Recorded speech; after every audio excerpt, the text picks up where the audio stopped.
नमस्कार, बीएसटी में देख रहे हैं आप और मैं हूं आपके साथ प्रीता। सियासत निरंतर चलने वाली प्रक्रिया, तो इस खास कार्यक्रम में बात होगी देश प्रदेश की सियासत की, बात होगी सियासत के सियासतदानों की और बात होगी राजनीतिक उठापटक की, प्रदेश के तमाम राजनीतिक मुद्दों की। इन्हीं किस्सों को लेकर हम आए हैं हमारे इस खास कार्यक्रम बात सियासत की में।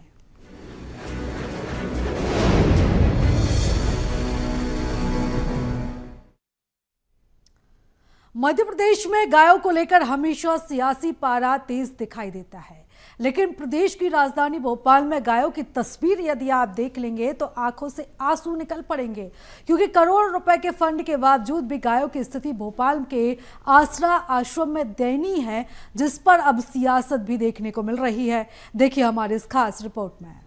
सियासत में गाय की अचानक एंट्री, गाय पर फिर सियासत गरमाई। पशु आश्रय स्थल आसरा में गायों की दयनीय स्थिति। करोड़ों रुपए के फंड देने के बावजूद भी गायों की स्थिति दयनीय। गौवर्ष के रूप में मनाया जा रहा है 2024।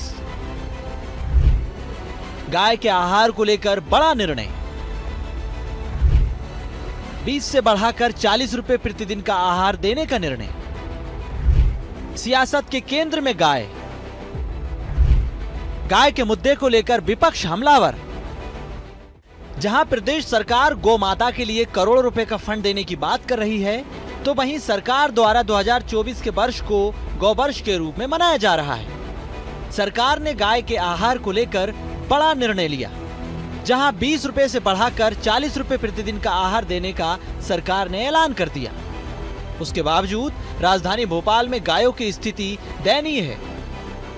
मध्य प्रदेश की राजधानी भोपाल में गायों के हाल बुरे हैं। आप देख सकते हैं कि आसरा आश्रम में है और यहाँ पर गायों की कैपेसिटी अधिक होने के कारण हालात इतने बिगड़ चुके हैं। जहाँ गायों को रखा जाता है उसके बावजूद भी कई ऐसी गाय हैं जो घायल अवस्था में है और कई ऐसी गाय हैं जिनकी मृत्यु हो चुकी है। आप तस्वीर देख सकते हैं कि किस प्रकार से गायों की मृत्यु हो चुकी है। क्योंकि बात की जाए जिला प्रशासन और नगर निगम की, तो कई बार पशु चिकित्सालय के तमाम डॉक्टरों द्वारा बताया भी गया था कि कैपेसिटी नहीं है, क्योंकि इस पूरे आश्रय की यदि बात की जाए तो करीब 80 गाय की कैपेसिटी है। उसके बावजूद भी करीब 152 जो गाय है वो यहाँ पर मौजूद है, जिसके चलते करीब 10 से 15 जो गाय हैं उनकी जो मौत है वो हो चुकी है। और बात की जाए बाकी गायों की, तो देखभाल जो है वह अच्छे से नहीं हो पा रही। हमारे साथ डॉक्टर यहाँ के मौजूद हैं, नीरज जी, उनसे सीधे बात करते हैं। यदि पूरे आश्रय की यदि बात करें, कितनी गाय की कैपेसिटी है, क्योंकि हालात बहुत बुरे हैं यहाँ? देखिए, मैं आपको बताना चाहूँगा कि नगर निगम द्वारा यहाँ पर जितने भी रोड के एक्सीडेंटल जानवर होते हैं जो बिल्कुल बहुत बुरी कंडीशन में रहते हैं, साथ में गौशालों में जो जानवर बीमार होते हैं और कांजी हाउस में जो जानवर बीमार होते हैं, वो यहाँ पर लेके आया जाता है उपचार के लिए, जिनका उपचार सतत रूप से किया जाता है। साथ ही साथ मैं आपके संज्ञान में ये भी लाना चाहूँगा कि यहाँ पर मेरे पास इस शेड में 70 से 80 की मैक्सिमम कैपेसिटी है और उस कैपेसिटी के अगेंस्ट में ये मान के चलिए आज की तारीख में मेरे पास में कम से कम 154 जानवर उपलब्ध हैं, जो कि बहुत ज़्यादा हैं। और दूसरी समस्या हमारे पास में ये है कि हमारे पास मैन पावर की कमी है, जिसके लिए हम पत्राचार सतत करते रहते हैं आयुक्त नगर निगम महोदय के लिए, लेकिन मैन पावर आज की तारीख में मेरे पास सिर्फ 2 हैं। और वैसे दूसरे दिवस में हमारे पास में 3 व्यक्ति रहते हैं जो दिन भर साफ सफाई से लेके, पशुओं को व्यवस्थित रखने से लेके और उनको चारा पानी से लेके सारे काम करते हैं वो। मगर अभी देखने को मिला कि 10 से 12 जो गाय हैं उनकी मौत भी हो चुकी है, उनकी जो साउथ है वो यहाँ पड़े हुए थे।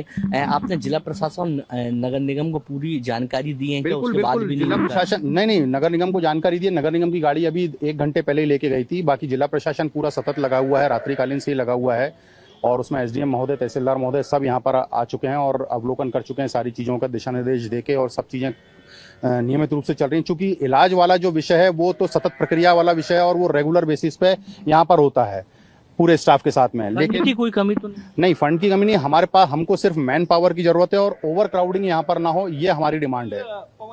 तो आप तस्वीर देख सकते हैं कि मध्य प्रदेश में गाय को लेकर लगातार हमेशा सियासत होती रहती है, मगर बात की जाए गाय जो है उनकी देखभाल की यदि बात करें तो प्रदेश सरकार बड़े बड़े दावे करती है और कहीं ना कहीं फंड भी देती है, मगर जिला स्तर की यदि बात करें तो राजधानी भोपाल के आपने हाल देखे कि किस प्रकार से जो गाय हैं उनकी मौत हो चुकी है। अधिक कैपेसिटी होने के कारण जो गाय की जो देखभाल है वह सही रूप से नहीं हो पा रही।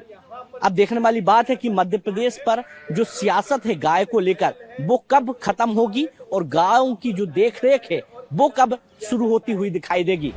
कांग्रेस और भाजपा दोनों ही राजनीतिक पार्टियां चुनावी समय में गाय को लेकर बड़ी बड़ी बातें करती हैं, लेकिन चुनाव के बाद गाय केवल सियासत का केंद्र बनकर रह जाती है। हालांकि मुख्यमंत्री डॉक्टर मोहन यादव ने आवारा पशुओं के एक्सीडेंट को लेकर चिंता जाहिर की, जिसके चलते हर जिले में आवारा घूमने वाली गाय को लेकर अधिकारियों को निर्देश दिए गए। गाय को गौशाला भेजा जाए। हालांकि बीजेपी का कहना है कि मोहन सरकार गाय को लेकर चिंतित है, लगातार संवेदनशील कदम उठाए जा रहे हैं। लापरवाही बरतने पर अधिकारियों पर कार्रवाई की जाएगी।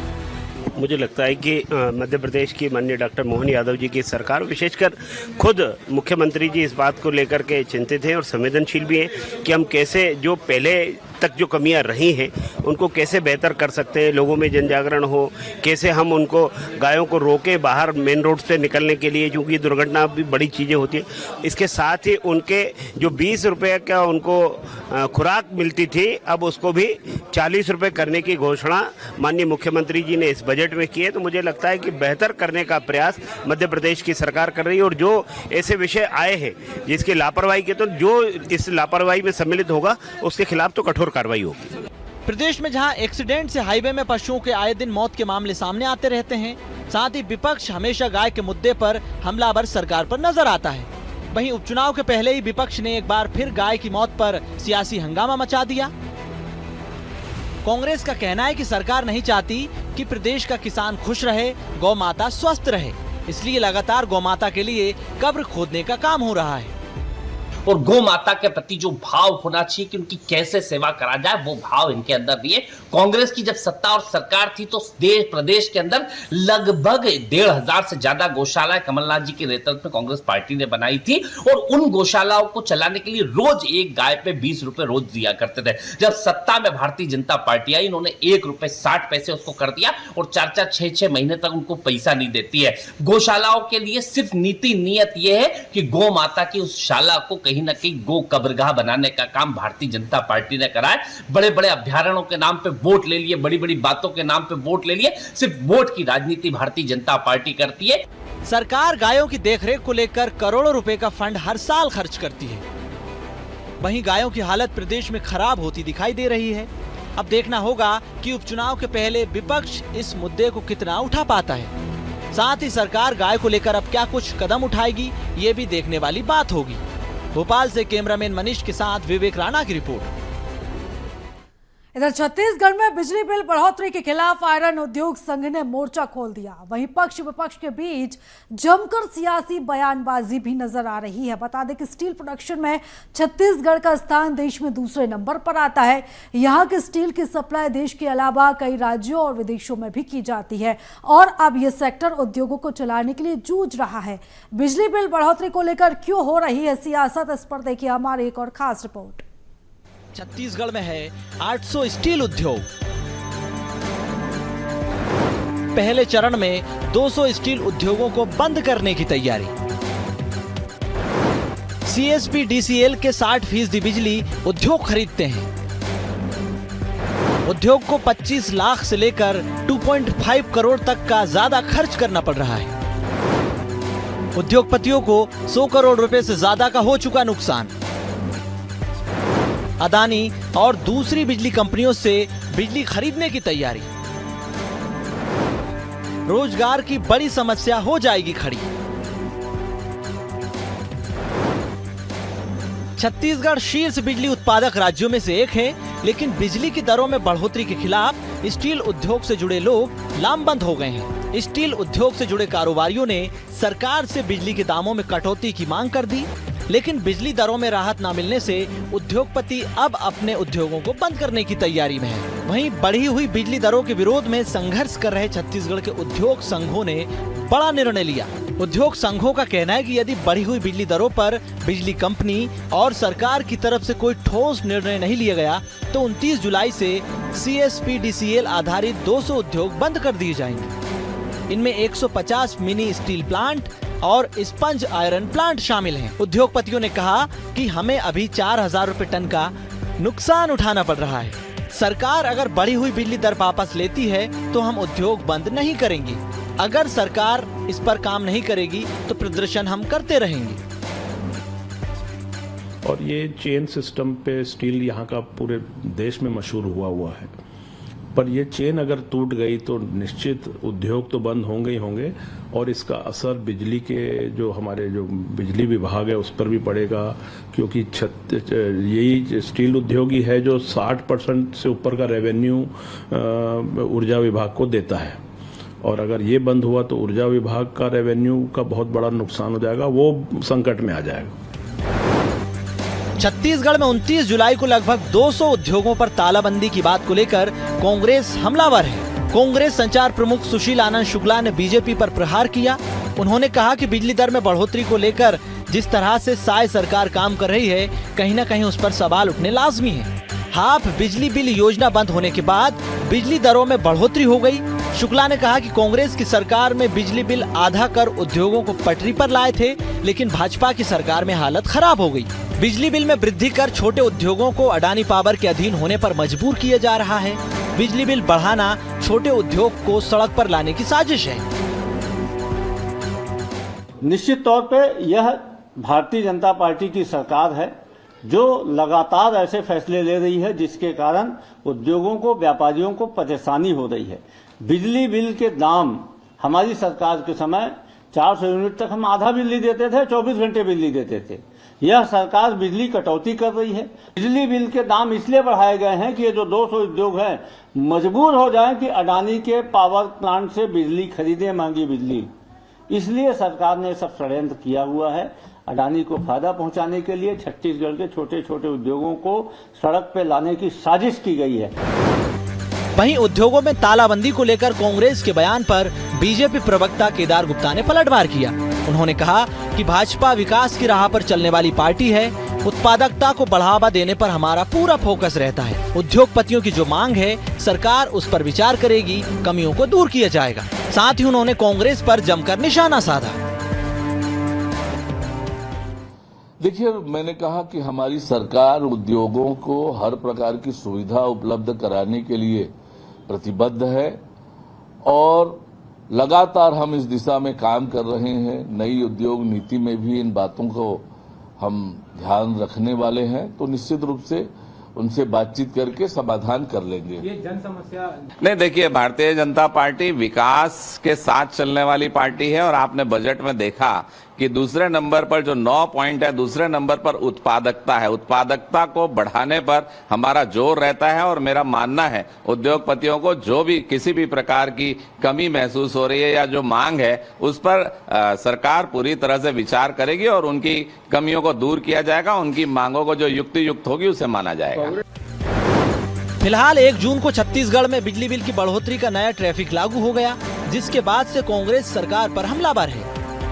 एक बार फिर से उद्योगों को बंद करने को लेकर कांग्रेस ने भाजपा पर सवाल खड़े किए।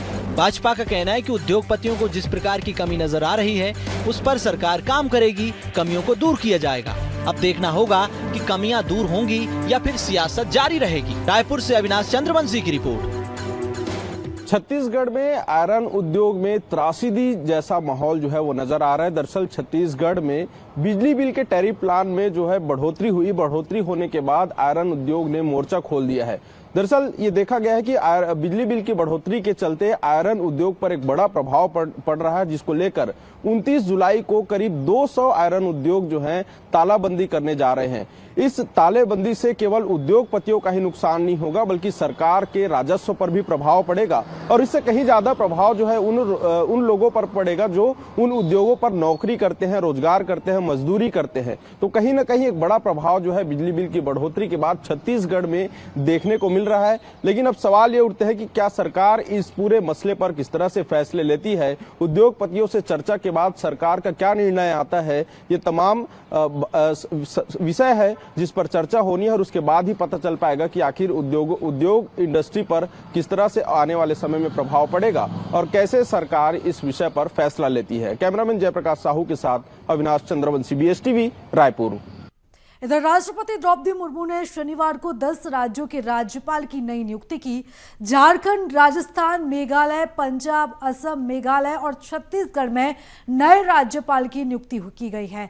हरिभाऊ किशनराव बांगड़े को राजस्थान, संतोष गंगवार को झारखंड और लक्ष्मण प्रसाद आचार्य को असम का राज्यपाल बनाया गया है। बात अगर छत्तीसगढ़ की करें तो विश्वभूषण हरिचंदन की जगह रामेन डेक्का को छत्तीसगढ़ का नया राज्यपाल बनाया गया है। फिलहाल छत्तीसगढ़ के राज्यपाल रहे विश्वभूषण हरिचंदन को किसी भी दूसरे राज्य का प्रभार नहीं मिला है। बता दें कि उन्हें 23 फरवरी 2023 को छत्तीसगढ़ का राज्यपाल बनाया गया था। इसी पर देखें ये खास रिपोर्ट। रामेन डेक्का का जन्म 1 मार्च 1954 को हुआ था। वर्तमान में बीजेपी के राष्ट्रीय सचिव हैं। असम के रहने वाले रामेन डेक्का की गिनती बीजेपी के वरिष्ठ नेताओं में होती है।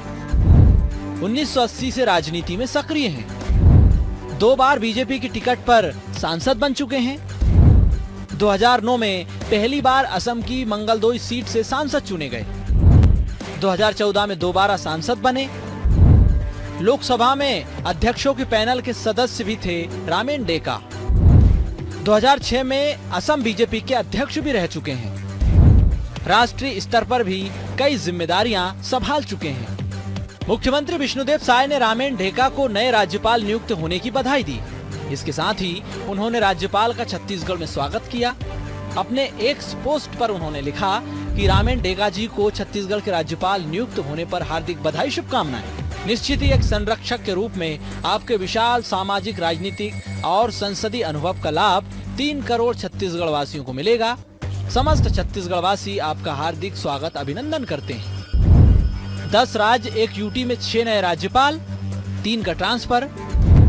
आरक्षण बिल पर फिर चढ़ा सियासी पारा। डेक्का के आने से पहले ही आरक्षण बिल पर रार। आरक्षण पर राजनीति, कांग्रेस ने उठाए सवाल। बीजेपी कांग्रेस का वार पलटवार।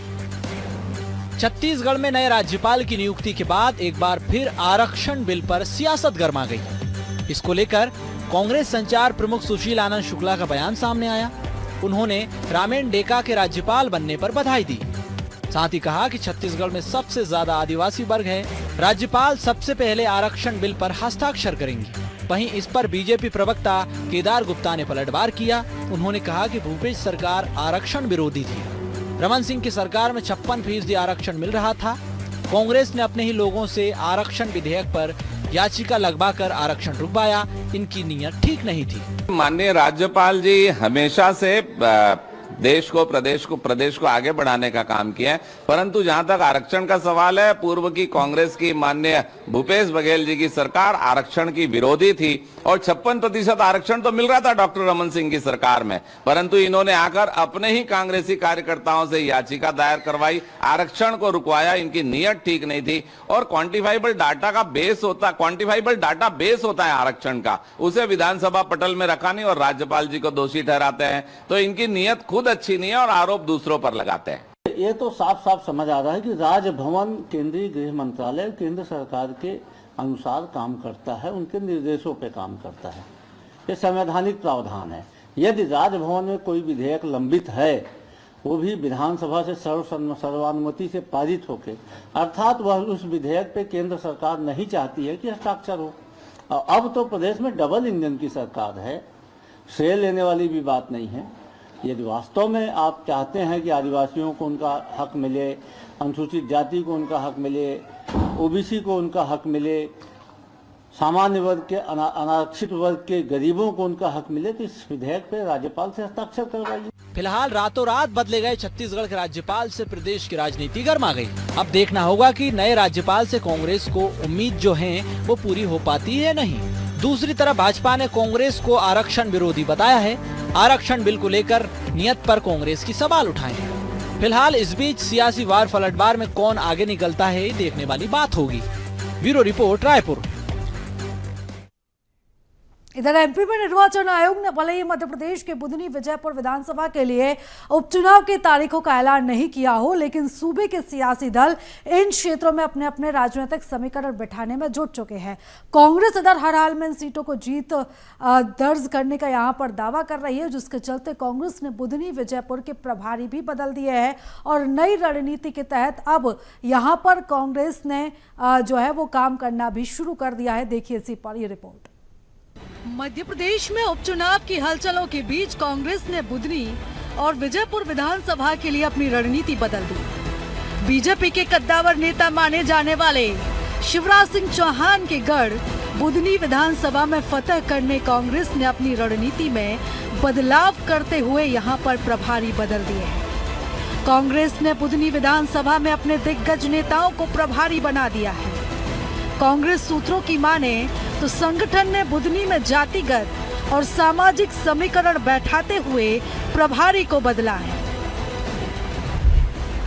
उपचुनाव का रण, कांग्रेस ने उपचुनाव के लिए बदली अपनी रणनीति। बुधनी विधानसभा पर कब्जा जमाने कांग्रेस का मेगा प्लान। बुधनी और विजयपुर विधानसभा में बदले कांग्रेस ने प्रभारी। कांग्रेस ने उपचुनाव के लिए दिग्गजों को बनाया प्रभारी। जातिगत और क्षेत्रीय समीकरण साधने में जुटी कांग्रेस। शिवराज सिंह चौहान के गढ़ बुधनी में सेंध लगाने की तैयारी में कांग्रेस। रावत को भी विजयपुर विधानसभा में घेरने की बनी रणनीति। बुधनी में अरुण यादव, उमंग सिंघार संभालेंगे मोर्चा। जयवर्धन सिंह को बुधनी की जगह विजयपुर का बनाया गया प्रभारी। डॉक्टर गोविंद सिंह और जयवर्धन सिंह विजयपुर विधानसभा की संभालेंगे कमान। दरअसल 2018 में शिवराज सिंह चौहान के सामने अरुण यादव बुधनी से चुनाव लड़ चुके हैं। बुधनी में आदिवासी वोटर्स को देखते हुए उमंग सिंघार को जिम्मेदारी दी गई है। बुधनी में यादव वोटर्स की भी अच्छी खासी संख्या है, जिसके चलते कांग्रेस ने बुधनी विधानसभा की जिम्मेदारी अरुण यादव और विधानसभा नेता प्रतिपक्ष आदिवासी नेता उमंग सिंघार को चुनावी गढ़ सेट करने की जिम्मेदारी दी है। ये दोनों नेता मिलकर बुधनी में पार्टी कार्यकर्ताओं को एकजुट करने के साथ साथ जातिगत समीकरण को साधते हुए नजर आएंगे। पार्टी का अनुमान है बुधनी विधानसभा में कांग्रेस के परंपरागत वोट के साथ आदिवासी पिछड़ा वर्ग आ जाता है, तो चुनाव की राह पार्टी के लिए आसान हो जाएगी। उधर विजयपुर विधानसभा में भी कांग्रेस क्षेत्रीय और जातिगत समीकरण पर खास फोकस कर रही है। बता दें कि बुधनी विधानसभा सीट में शिवराज सिंह चौहान के इस्तीफे के बाद अब उपचुनाव होना है। वहीं विजयपुर में रामनिवास रावत के बीजेपी में शामिल होने के चलते उपचुनाव होगा। हालांकि दोनों सीटों पर इलेक्शन कमीशन ने चुनाव की तारीखों का ऐलान अभी नहीं किया है, लेकिन दोनों ही राजनीतिक दल उपचुनाव में अपनी जीत का दावा अभी से करते हुए दिखाई दे रहे हैं। ऐसा है, बुधनी में अभी उपचुनाव होने वाला है। हमारे कार्यकर्ताओं में उत्साह है, जो पिछले चुनाव के परिणाम पे बहुत निराशाजनक थे। स्वाभाविक है कि मैं जब कल गया तो परिवार के लोगों ने एक टिफिन पार्टी की, जो अपने अपने घरों से खाना लेके आए थे। करीब 500 से 700 कार्यकर्ता 2 ब्लॉक के। अब 2 तारीख को फिर से मैं जाऊंगा, जिसमें 3 ब्लॉक के कार्यकर्ता फिर से अपनी पार्टी की बातें करेंगे, अपने विचार की बात करेंगे, अपने स्टेटमेंट की बात करेंगे और अपने अपने घर से खाना लाके हम आपस में मिल बैठ के। देखिए, कांग्रेस में टिकट वितरण कैसे होता है, कैसे कार्यकर्ताओं की पसंद को नजरअंदाज किया जाता है, कैसे ऊपर के लोग जबरदस्ती नाम को थोपते हैं अपनी पसंद के आधार पे, इसकी पोल खुद मध्य प्रदेश कांग्रेस के अध्यक्ष जीतू पटवारी ने कल बुधनी विधानसभा के सरकलपुर में खोली है। उन्होंने खुद बताया कि किस प्रकार से हमेशा से कांग्रेस में होता है कि ऊपर से टिकट थोप दिए जाते हैं, कार्यकर्ताओं से बात नहीं की जाती, तेरा मेरा पसंद देख के 2-3 लोगों से बात करके टिकट वितरण होता है। तो इस बार यदि कार्यकर्ता टिकट को अलग ढंग से बदलना चाहते हैं तो बूथ समिति के अध्यक्ष से राय लेके हम करेंगे। तो जीतू पटवारी खुद कांग्रेस के टिकट वितरण की पोल खोल रहे हैं। वो खुद कह रहे हैं कि कार्यकर्ताओं को कांग्रेस में नजरअंदाज किया जाता है, टिकट सिर्फ कोटे परमिट के आधार पर तेरी मेरी पसंद देख के दिया जाता है। तो जीतू पटवारी ने खुद कांग्रेस की वास्तविकता बता दी और यही कांग्रेस की असलियत है। कांग्रेस ने अमरवाड़ा विधानसभा का उपचुनाव भले ही जीता ना हो, लेकिन संगठन ने उपचुनाव में वहां पर बेहतर परफॉर्मेंस दिखाया, जिसके चलते पार्टी के नेता उत्साहित हैं और आत्मविश्वास से भी नजर आ रहे हैं। हालांकि बुधनी विधानसभा लंबे समय से बीजेपी के पाले में है। ऐसे में कांग्रेस के लिए यहां पर नए सिरे से रणनीति बनाना चुनाव की गंभीरता को दिखा रहा है। बहरहाल विजयपुर और बुधनी उपचुनाव भी कांग्रेस के लिए एक अग्नि परीक्षा के तौर पर ही देखे जा रहे हैं। भोपाल से कैमरामैन तपन के साथ विवेक राणा की रिपोर्ट। चलिए इसी के साथ ही बात सियासत की में फिलहाल इतना ही। दीजिए इजाजत, नमस्कार।